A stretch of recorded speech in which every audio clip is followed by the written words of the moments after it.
Good morning everyone. I hope आप सब बढ़िया होंगे।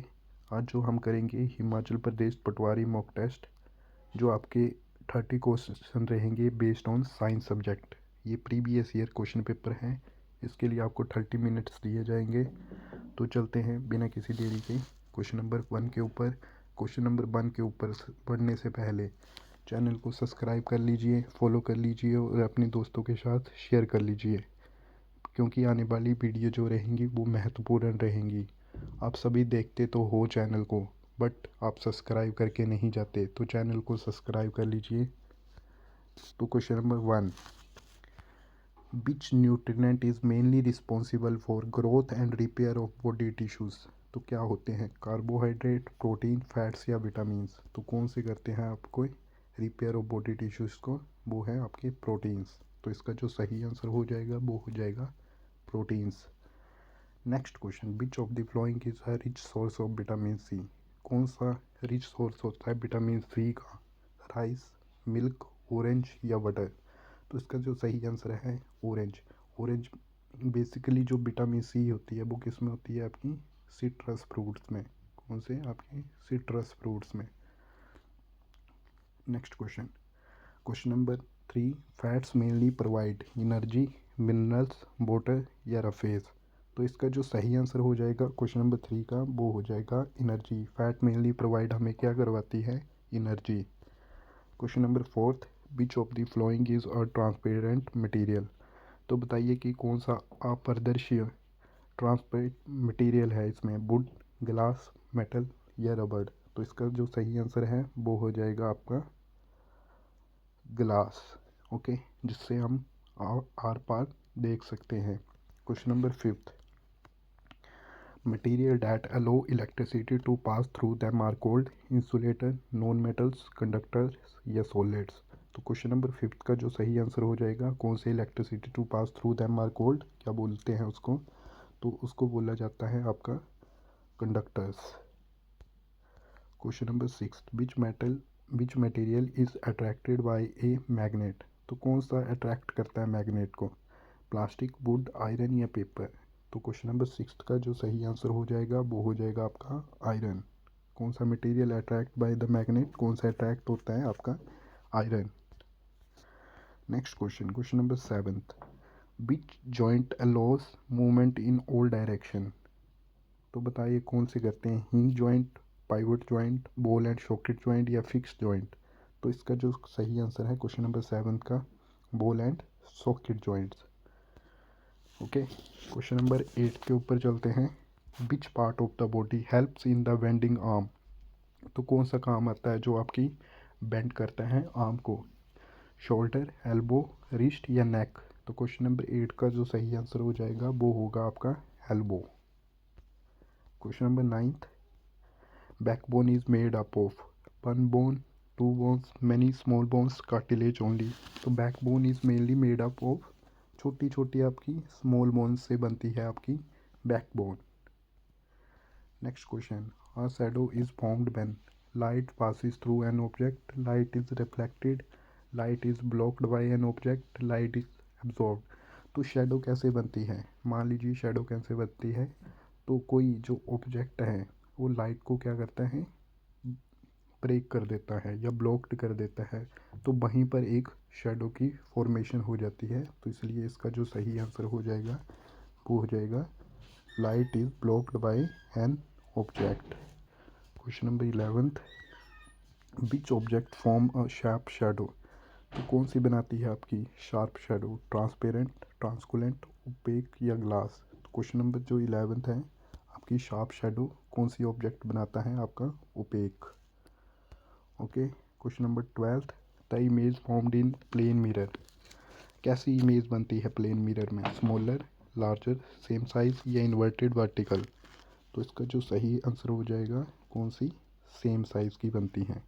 Okay, question number 13, which device is use to break an electric circuit. ठीक है, तो कौन सा करता है? आपका बल्ब करता है, वायर करता है या स्विच करता है या सेल करता है? तो आपका जो सही आंसर हो जाएगा कौन सा ब्रेक करता है इलेक्ट्रिक सर्किट को? वो करता है आपका switch. Question number 14, which material is used to make electric wires, plastic, रबड़, कॉपर या वुड। तो क्वेश्चन नंबर 14 का जो सही आंसर हो जाएगा वो हो जाएगा कौन सा इलेक्ट्रिक वायर के लिए मेनली यूज़ जो होता है वो होता है आपका कॉपर। कॉपर की वायर सबसे अच्छी होती है। Question number 15, electric current flow only when the circuit is broken, closed, open या इंसुलेटेड। तो बताइए current flow when circuit is क्या होगा, तो क्या होगा, तो इसको जो सही आंसर है वो होगा क्लोज्ड। ओके, नेक्स्ट क्वेश्चन से बढ़ने से पहले चैनल को सब्सक्राइब कर लें, फॉलो कर लें और अपने दोस्तों के साथ शेयर कर लें और कमेंट सेक्शन में बताइए कि आपके कितने मार्क्स बन रहे हैं इन 30 क्वेश्चन में से। Next question, question number 16, which instrument is use to measure temperature, barometer, thermometer, hygrometer या एमीटर। तो इसका जो टेम्परेचर को मेनली जो मेज़र करता है वो हमारा करता है थर्मोमीटर। हाइग्रोमीटर आपकी जो वायु की आर्द्रता को मापने का काम करता है, एमीटर हाइट को, और जो आप बैरोमीटर बताओगे कमेंट सेक्शन में ये किसके लिए काम आता है। Question number 17, heat flow from cold object to hot object to cold object equal temperature object या एनी डायरेक्शन। बताइए क्वेश्चन नंबर 17, तो जो आपका हीट फ्लो करता है पहले हॉट ऑब्जेक्ट से कोल्ड ऑब्जेक्ट की तरफ आपका हीट फ्लो करता है। Next question, which is the following is good conductor of heat. तो बताइए कि कौन सा होता है गुड कंडक्टर ऑफ हीट। तो इसका जो सही आंसर हो जाएगा वो हो जाएगा iron. Iron is the good conductor of heat. Next question, question number 19, which substance is acidic in nature, soap solution, baking soda, lemon juice या लाइम वाटर। तो कौन सा एसिडिक इन नेचर होता है, वो होता है आपका लेमन जूस। और लेमन जूस की आपकी जो pH वैल्यू होती है वो होती है 2.2। Question number 20, which indicator is use to test acidic and basis. तो किसके लिए यूज़ होता है, तो किसके लिए कौन सा यूज़ होता है, वो होता है आपका थर्मोमीटर, लिटमस, एमीटर या बार मैग्नेट। तो क्वेश्चन नंबर 20 का जो सही आंसर हो जाएगा वो होता है लिटमस पेपर का यूज़। थर्मोमीटर का टेम्परेचर के लिए, एमीटर का हाइट के लिए, बार मैग्नेट का जो आपका जो चुंबक होती है वो एक दूसरे की तरफ अट्रैक्ट होती है। Question number 21, a base turns red litmus paper into red, blue, green या येलो। तो क्वेश्चन नंबर 21 का जो सही आंसर हो जाएगा, a base turns red litmus paper into blue. किस में चेंज होती है, आपकी ब्लू में। Which of the following is a natural source of light. तो बताइए कौन सी है natural source of light, bulb, candle, sun या टॉर्च। तो ये है आपकी सन, और जो बाकी बल्ब, कैंडल, टॉर्च हैं ये आर्टिफिशियल मतलब मैन मेड, ह्यूमन के द्वारा जो आप बनाई गई है लाइट, वो है बल्ब, कैंडल और टॉर्च। और जो आपकी नेचुरल सोर्स ऑफ लाइट है वो क्या है, सन। उस सन से हमें कौन सी विटामिन मिलती है, तो सन से हमें मिलती है विटामिन डी, जो हमारी बोन्स को मजबूत करने के लिए काम करती हैं। Next question, question number 23, we are able to see objects because they emit light, light refract from them, they absorb light, they block light। तो क्वेश्चन नंबर 23 का जो सही आंसर हो जाएगा, we are able to see object because हम क्यों देख पाते हैं ऑब्जेक्ट को, क्योंकि लाइट रिफ्लेक्ट फ्रॉम देम, क्योंकि लाइट रिफ्लेक्ट करती है उनसे, ठीक है, जो ऑब्जेक्ट होंगे। Question number 24, which object does not produce light. तो बताइए कौन सी ऑब्जेक्ट है वो लाइट को प्रोड्यूस नहीं करती, सन, फायरफ्लाई, मून या इलेक्ट्रिक बल्ब। तो क्वेश्चन नंबर 24 का जो सही आंसर हो जाएगा, which object does not produce light, sun, firefly, moon या इलेक्ट्रिक बल्ब। तो क्वेश्चन नंबर 24 का हो जाएगा moon. Question number 25, forest help in maintaining. Forest help करते हैं सॉइल फर्टिलिटी के लिए, ऑक्सीजन बैलेंस के लिए, रेनफॉल के लिए या all of the above.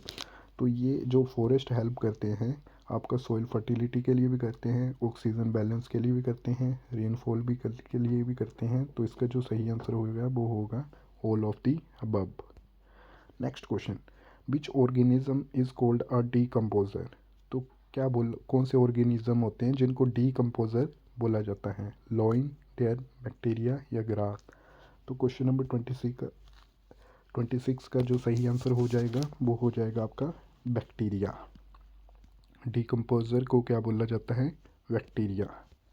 Question number 27, forest prevent flood, soil erosion, drought या ऑल ऑफ दिस। तो फॉरेस्ट प्रिवेंट करते हैं, फ्लड को भी करते हैं, आपके सोइल इरोजन को भी करते हैं, ड्रॉट को भी करते हैं। तो इसका जो सही आंसर हो जाएगा वो हो जाएगा आपका all of the above. Question number 28, the process of losing and turning soil is called harvesting, irrigation, ploughing या वीडिंग। तो क्वेश्चन नंबर 28 का जो सही आंसर हो जाएगा उसको बोलते हैं प्लफिंग। ओके। हार्वेस्टिंग का मतलब होता है कि काटना, फसल को काटना, तो ये तो होगा नहीं। इरिगेशन मतलब सिंचाई करना, ये भी नहीं होगा। वीडिंग मतलब घास को उखाड़ना, ये भी नहीं होगा। तो इसका जो आंसर हो जाएगा ploughing. Question number 29, which of the following is a kharif crop, beet, mustard, rice या ग्राम। तो क्वेश्चन नंबर 29 का जो सही आंसर हो जाएगा खरीफ क्रॉप कौन सी है आपकी? राइस। ओके। और राइस का जो बोटेनिकल नेम होता है वो होता है ओराइजा स्टाइबा। और जो बीट का जो साइंटिफिक नेम होता है उसको बोलते हैं Triticum aestivum. Question number 30, removal of unwanted plants from the field is called. तो मैंने अभी बताया कि उसको क्या बोला जाता है? वीडिंग। ओके। जो अनवांटेड प्लांट्स को उखाड़ा जाता है उसको बोलते हैं वीडिंग। सोइंग मतलब सोना, मतलब जो आप न्यू बीज को शो करते हैं। हार्वेस्टिंग मतलब काटना। थ्रेसिंग मीन्स जो उसको एक्स्ट्रा पार्ट होता है उसको निकाल के जो फसल को ये करना, लेके आना, उसको बोलते हैं थ्रेशिंग। ये थे आपके 30 क्वेश्चन। आई होप आप सभी को बढ़िया लगे हो। अगर आपको क्वेश्चन बढ़िया लगे हो तो चैनल को सब्सक्राइब कर लें, फॉलो कर लें और अपने दोस्तों के साथ शेयर कर लें। राधे राधे, मिलते हैं फिर कभी।